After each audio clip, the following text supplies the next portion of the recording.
அஸ்ஸலாமு அலைக்கும் வரஹ்மத்துல்லாஹி பிஸ்மில்லாஹ் அல்ஹம்துலில்லாஹ். அன்பானவர்களே, ரமதான் கல் பஹர், ரமதானுடைய மாதம் கடலை போன்றது.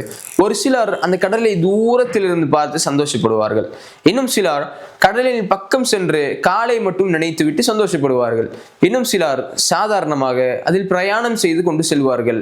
ஆனால் இன்னும் சிலர் கடலினுடைய ஆழத்திற்கு சென்று விலை மதிப்பே இல்லாத அளவிற்கு வைரங்களையும் முத்துக்களையும் வெளியே கொண்டு வருவார்கள். அதே போன்றுதான் ரமதானுடைய மாதமும். ரமதானுடைய மாதத்தில் ஒரு சிலர் தூரத்திலிருந்து பார்த்து விட்டு சென்று விடுகின்றார்கள். இன்னும் சிலர் காலை மட்டும் நினைத்து கொண்டு சாதாரணமாக ரமதானை மேலோட்டமாக பார்த்து கொண்டு சென்று விடுகின்றார்கள். இன்னும் சிலர் அந்த ரமதானில் பிரயாணம் செய்து கொண்டு அப்படியே சுற்றி பார்த்து சென்று விடுகின்றார்கள்.